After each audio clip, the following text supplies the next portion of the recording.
You know what they say about humans. Actually, scratch that. Nobody says anything useful about humans because nobody really understands them. And I, Quicks of the Hegemony Intelligence Division, learned this lesson in the most spectacular, terrifying way possible. It started 3 cycles ago, when we captured her. The human female sat in the detention cell like a statue carved from flesh. No pacing, no pleading, no desperate attempts at communication that we expected from a species known for their, let's call it, verbal enthusiasm. Her name was Elena Martinez, according to the identification chip we extracted from her vessel. Age 28 in human years. Occupation listed as agricultural specialist. Right. Agricultural specialist. That should have been our first warning, but I'm getting ahead of myself. Let me paint you the picture of how monumentally stupid we were. The hegemony had been monitoring human expansion for exactly 47 standard years. 47 years of watching these bipedal mammals spread across 17 systems like some kind of cosmic infection. They moved fast, adapted faster, and had this annoying habit of turning barren rocks into thriving colonies within a single generation. Primitive but persistent. High Command classified them, technologically inferior but numerically significant. Oh, how wrong we were. Elena's ship had been detected 3 parsecs beyond the neutral zone, drifting with minimal life support. A small craft barely larger than our shuttle pods. When our patrol cruiser Dominance hauled it aboard, we expected to find either a corpse or a desperate refugee. Instead, we found her sitting calmly in the pilot's seat, hands folded in her lap, watching us through the viewport with eyes the color of deep space. She didn't resist when we boarded, didn't speak when we demanded identification. Just observe. Commander, the veteran of 12 campaigns against inferior species, took one look at her and laughed. Another lost human wanderer. Process her for intelligence extraction and prepare for disposal. That was mistake number 1. Elena was transferred to Detention Level 7 of our primary intelligence facility on Kef Station, the facility that had broken the will of countless species, the place where secrets went to die, along with those who carried them. She was assigned Cell Block 93, a sterile white cube equipped with atmosphere processors, waste reclamation, and the latest in neural interrogation technology. Standard procedure for Class C organic prisoners. For 3 days, she did absolutely nothing. I mean nothing. She sat on the provided sleeping platform, stared at the walls, and breathed. That's it. No attempts to escape. No examination of her surroundings for weaknesses. No emotional outbursts or breakdown. She just existed. The silence was unnerving my colleagues, but I found it fascinating. Most species, when faced with capture by a superior force, go through predictable phases: fear, anger, bargaining, depression, acceptance. Elena skipped all of that and went straight to something else entirely. Patience. Run a psychological profile. I ordered the scanning technicians, full spectrum analysis. The results were troubling. No elevated stress hormones. Heart rate steady at 68 beats per minute. Brain activity showing normal patterns for conscious thought but no spikes indicating fear or planning. It was as if she were waiting for something, but the scans couldn't determine what. On day 4, Director Yex arrived for the formal interrogation. Yex had a reputation throughout the hegemony as the being who could break anyone. His techniques had extracted state secrets from the crystal mines of Vortham, reduced the hive queens of Nethys to babbling children, and convinced the war priests of Golem that their gods were lies. He strutted into the observation chamber with his usual confidence, flexing his secondary arms and calibrating his psychic pressure tools. A single human female, he scoffed, reviewing Elena's file. This will take perhaps an hour. Maybe less if she's particularly weak-minded. Another mistake, we were collecting them like trophies. The interrogation chamber was a circular room with Elena's chair positioned at the center. Bright lights focused on her position while Yex remained in the shadows, using psychological pressure tactics that had proven effective on dozens of species. State your name, Yex commanded, his voice enhanced with harmonic frequencies designed to induce compliance. Elena looked directly at him, said nothing. You are in violation of hegemony space. Explain your presence in our territory. Silent. We know you are part of the human expansion force. Provide details of your military capabilities. Not a word. This continued for 6 hours, Yex employed every technique in his arsenal: harmonic pressure, pheromone manipulation, targeted neural stimulation, even direct psychic intrusion. Elena sat through all of it with the same calm expression she'd worn since capture. Her vital signs never changed. Her brain patterns remained steady. She didn't even blink more than normal. By hour 7, Yex was sweating through his environmental suit. I'd never seen him show physical strain during an interrogation before. He was leaning heavily on his support console, all 4 arms trembling slightly. "Impossible," he muttered. "She should be screaming by now, begging to tell us everything. The human mind isn't sophisticated enough to resist these methods." That was when Elena smiled.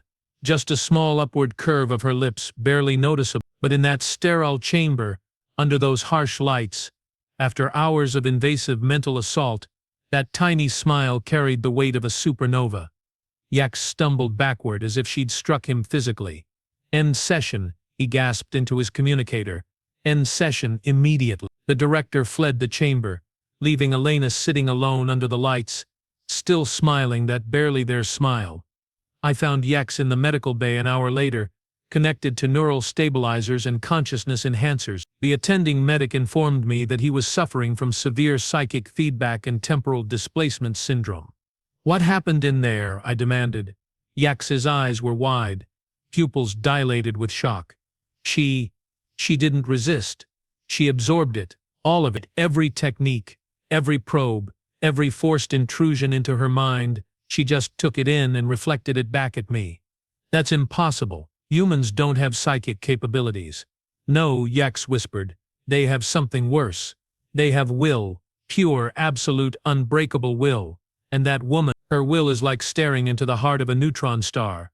I left him to his medical treatments and returned to observe Elena.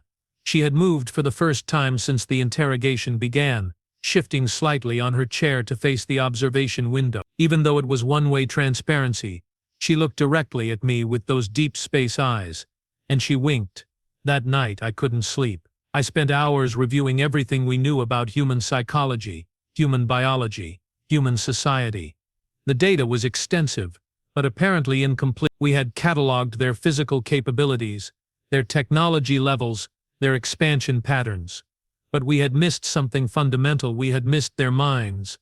The next morning brought a priority communication from High Command. A formal tribunal had been scheduled for Elena Martinez under Article 47 of the Hegemony War Crimes Code. The charge was violation of territorial sovereignty with intent to commit espionage. The penalty, if convicted, was immediate execution. Finally, Commander Thek said when I briefed him on the tribunal order, "We can dispose of this creature and move on to more important matters." I wanted to warn him, to tell him that Elena Martinez was not what she appeared to be, that her silence might be more dangerous than any words she could speak, that I had no evidence beyond Yex's mental breakdown and my own growing unease. The tribunal was scheduled for day 7 of Elena's detention. She would be brought before a panel of 5 hegemony judges, presented with the charges, and given opportunity to defend herself before sentencing. Standard procedure. We'd done it thousands of times with countless species. What could go wrong? Day 7 arrived with all the ceremony and protocol the hegemony loved. The tribunal chamber was prepared according to regulations. The judges took their positions behind the curved bench, their ceremonial robes pristine and their authority absolute. Elena was escorted into the chamber by 4 armed guards. She wore the standard prisoner uniform, a gray coverall that made her appear small and insignificant against the grandeur of hegemony justice. She took her position at the defendant's platform and waited. Chief Judge Karn began the proceedings with traditional formality. "The accused will state her name and species for the record." Elena remained silent. "The accused will acknowledge the authority of this tribunal." Nothing. "The charges against the defendant are as follows." Judge Karn continued, his voice carrying the weight of official displeasure. "Violation of hegemony territorial boundaries. Unauthorized presence in restricted space. Suspected espionage activities against the sovereign government of the hegemony." Elena's expression never changed. She might have been listening to a weather report. "How does the accused plead to these charges?" Silence. Judge Karn's patience was wearing thin. "The defendant is required to enter a plea. Failure to do so will result in a default conviction on all charges." Elena looked at each judge in turn, her gaze steady and measuring. Then she returned her attention to the chief judge and said absolutely nothing. "Very well," Judge Karn declared. "Let the record show that the defendant refuses to participate in her own defense. By the authority vested in this tribunal by the Hegemony High Command, I find the accused guilty on all charges." The other judges nodded their agreement. It was a foregone conclusion. "Elena Martinez of the human species," Judge Karn pronounced, "you are sentenced to immediate termination. Sentenced to be carried out within the hour." That's when something shifted in Elena's demeanor. Not fear or desperation, as we might have expected. Something else entirely. She straightened slightly in her restraints and spoke for the first time since her capture. "Thank you," she said quietly. "That's exactly what I was hoping you'd say." Her voice was calm, almost conversational, as if she were thanking someone for holding a door open rather than sentencing her to death. The judges exchanged confused glances.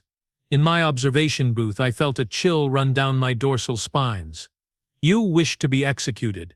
Judge Karn asked, clearly off balance. Elena smiled, that same barely there smile she'd shown Yex. "I wish for justice to be done according to your laws. And now it has been." "Remove the prisoner," Judge Karn ordered, recovering his composure. "Prepare the execution chamber." As the guards moved to escort Elena away, she turned toward the observation windows where senior staff watched the proceedings. Her eyes found mine through the one-way glass, and she mouthed two words that made my blood turn to ice. Phase 2. The tribunal ended. Elena was taken to the execution facility. The judges filed out, satisfied with another successful application of hegemony justice. But I couldn't shake the feeling that we had just made the biggest mistake in our species' history. I was exactly 12 hours after Elena Martinez was executed by neural disruptor. Every communication relay in the KEP system went dark simultaneously. Not damaged, not destroyed, simply silent. Our defensive satellites stopped responding to command. Our patrol ships found their navigation systems displaying impossible readings. Every automated system on KEP station began operating according to protocols that didn't exist in our databases. And then the messages started arriving. Not through our communication networks. Those were still dead. The messages appeared directly on every screen, every display, every information interface throughout the station. Thousands of them, all saying the same thing. "Elena Martinez sends her regards." I stared at the words glowing on my personal display and finally understood what we had done. Elena hadn't been captured by accident. She hadn't been interrogated against her will. She hadn't been sentenced to death despite her best efforts to escape.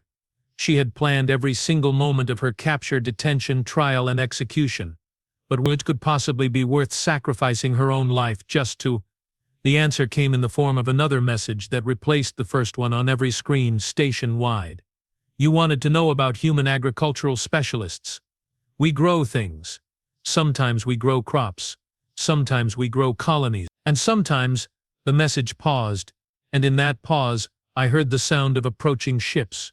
Hundreds of them, their engine signatures unlike anything in our databases.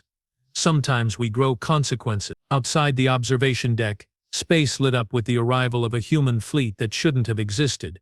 Ships that were larger, more advanced, and infinitely more dangerous than anything our intelligence had predicted.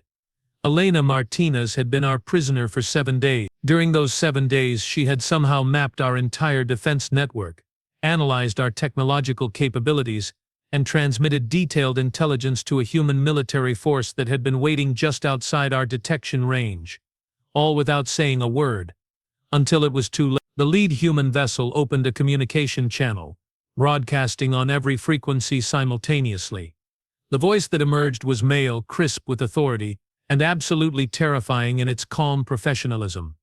"This is Admiral Marcus Webb of the Human Colonial Defense Force. You have executed one of our agricultural specialists after holding her illegally and subjecting her to torture.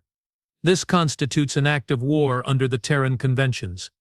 Admiral Webb paused, and I could hear the sound of weapons systems powering up in the background. "Elena Martinez volunteered for this mission, knowing it would cost her life. She did so to prove a point that our diplomatic corps has been trying to make for 47 years. Another pause, longer this time. "Humans do not make good prisoners. We do not make good slaves, and we definitely do not make good victims. The transmission shifted to a visual feed showing Admiral Webb on the bridge of his flagship. He was an older human, gray-haired and stern-faced, with eyes that held the cold fire of absolute conviction. Elena's final message to you was transmitted the moment her life signs ceased.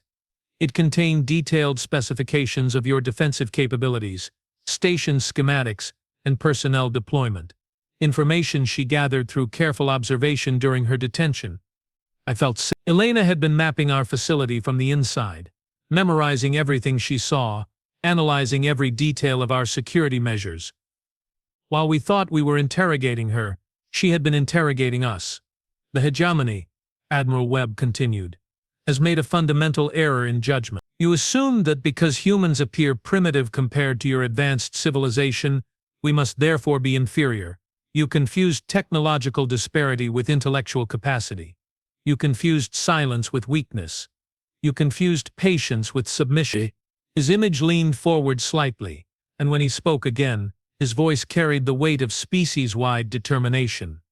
Elena Martinez was an agricultural specialist. Do you know what agricultural specialists do?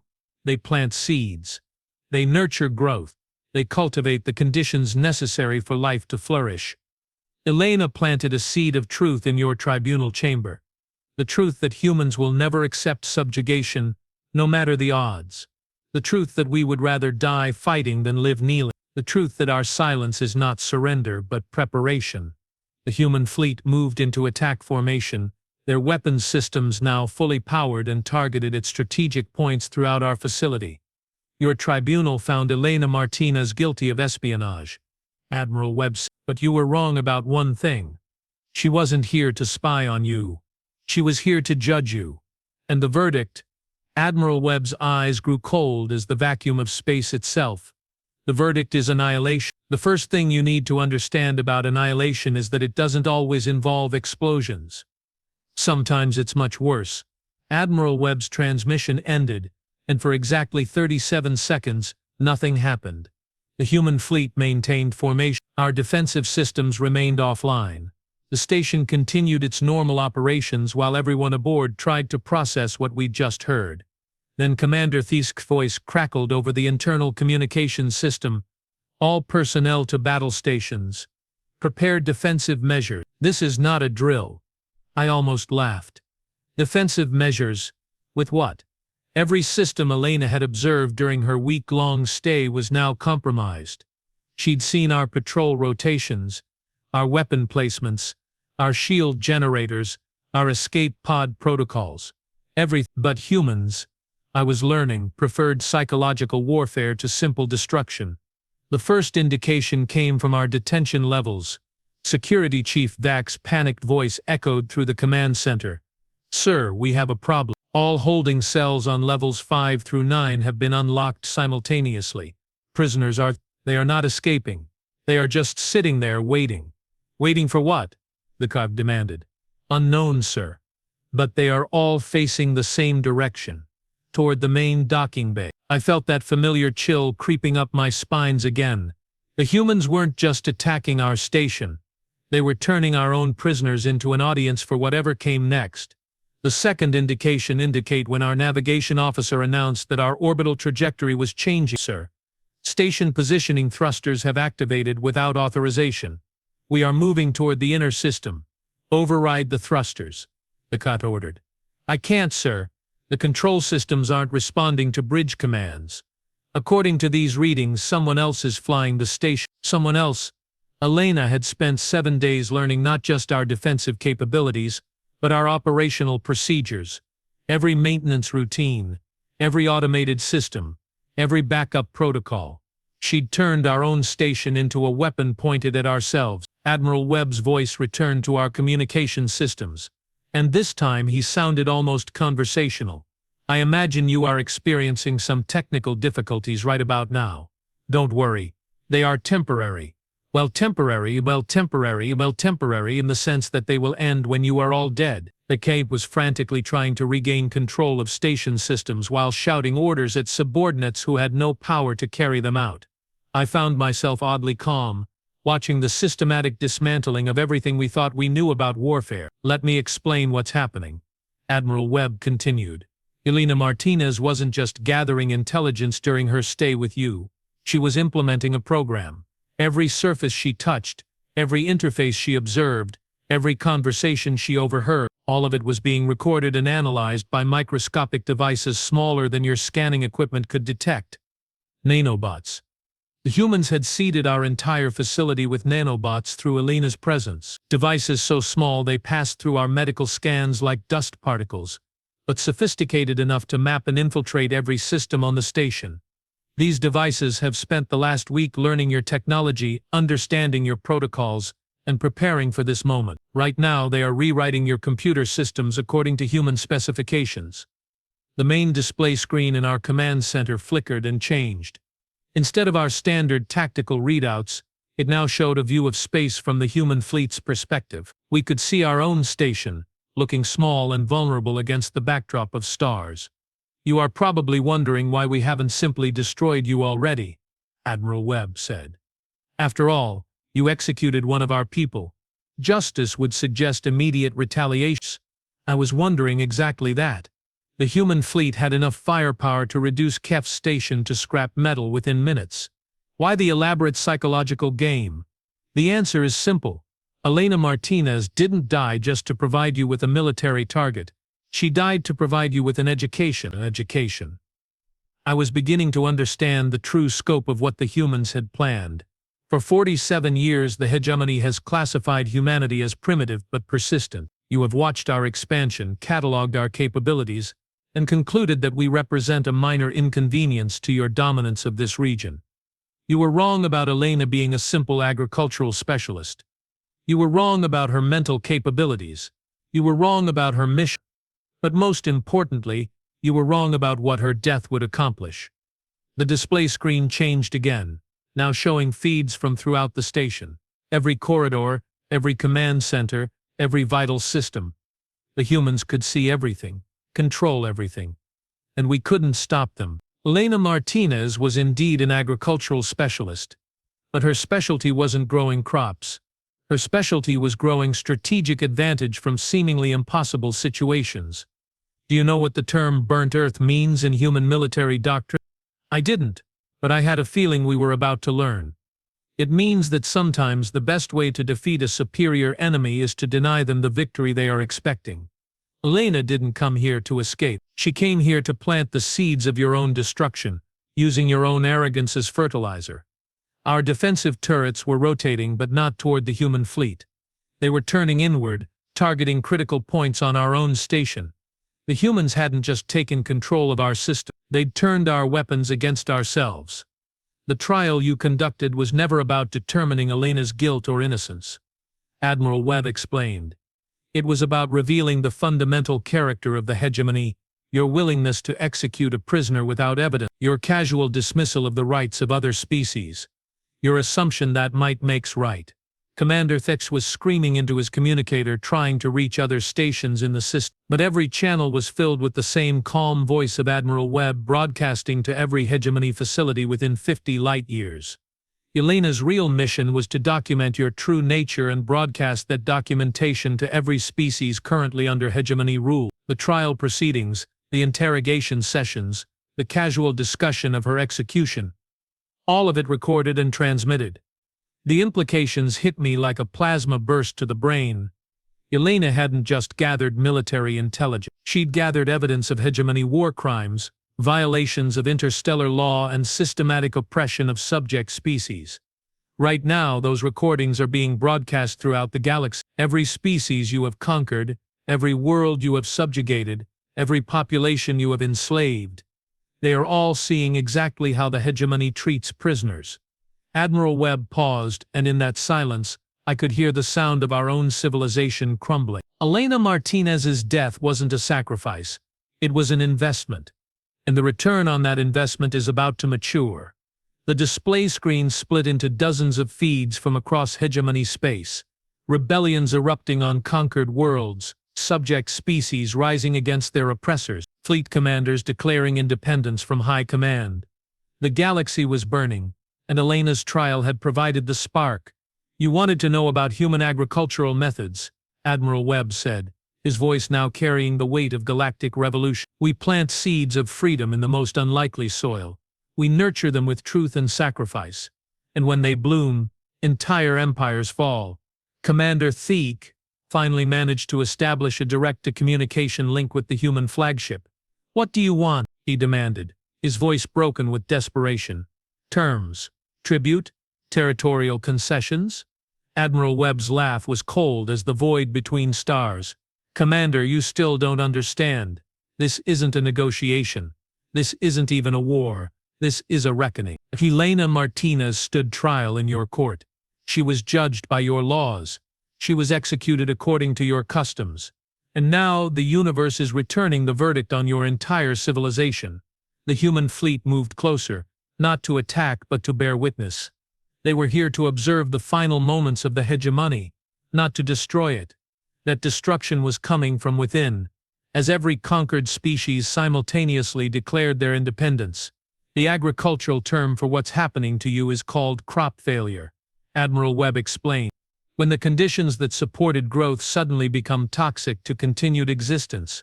Our communication systems crackled with desperate messages from across hegemony space. Stations under siege, fleets in mutiny, entire sectors declaring independence. The empire that had ruled for 3 centuries was collapsing in real time. Elena Martinez never spoke during her trial because she didn't need to defend herself, Admiral Webb said. She was there to put you on trial. Every question you asked, every procedure you followed, every casual cruelty you displayed. All of it was evidence in a case being heard by a jury of billions. I thought about Elena's smile, that barely there expression that had so unnerved Director Yex. Now I understood what it meant. She hadn't been enduring our interrogation. She'd been documenting it. The verdict of that trial was delivered the moment you sentenced her to death. Guilty of crimes against sentient life. Guilty of systematic oppression. Guilty of believing that power grants the right to destroy those weaker than yourselves. The station shuddered as our orbital thrusters fired again, pulling us inexorably toward the system's star. Not fast enough to kill us immediately, but fast enough to make the end inevitable. Your execution is scheduled for approximately 6 hours from now, Admiral Webb announced. The same amount of time Elena spent under your enhanced interrogation before you murdered her. During those 6 hours you will have the opportunity to experience what she experienced. Helpless isolation. The knowledge that death is approaching and there's nothing you can do to stop it. Commander Theek was on his knees now, begging into the communicator for mercy that would never come. Around the command center, junior officers were abandoning their posts, rushing toward escape pods that had already been disabled by Elena's nanobots. The difference, Admiral Webb continued, is that Elena faced death with courage and dignity. She died knowing that her sacrifice would liberate billions of beings from your oppression. You will die knowing that your cruelty led to the destruction of everything you built.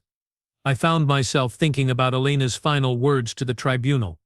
Thank you. That's exactly what I was hoping you'd say. She'd wanted them to sentence her to death.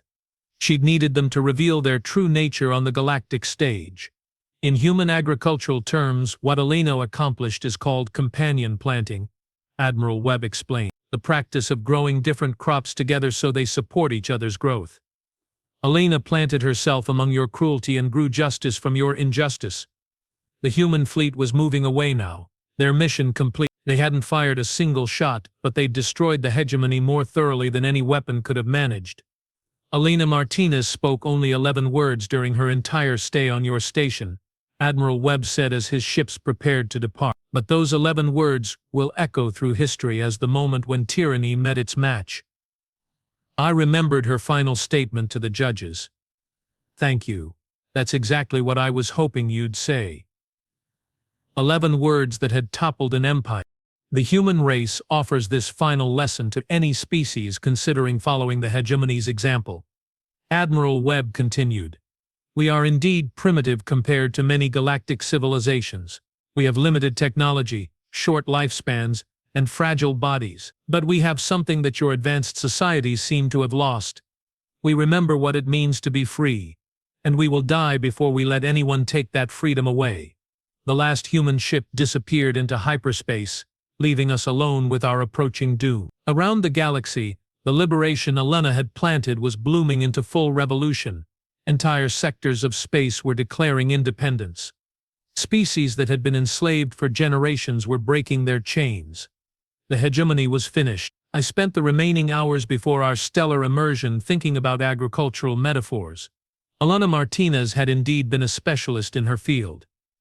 She'd planted a single seed in the most hostile soil imaginable and grown a forest of freedom that would outlive us all. When the end came, as Kef's station finally surrendered to the star's gravity, I found myself oddly at peace. Elena had shown us something important in her final moments: dignity in the face of death, courage in the face of overwhelming odds, the power of silence to speak louder than words. The humans were right about one thing. They were primitive compared to the hegemony's technology, but they understood something we'd forgotten in our pursuit of dominance. Sometimes the most powerful weapon isn't the ability to destroy your enemies. Sometimes it's the willingness to sacrifice yourself to show the universe who your enemies really are.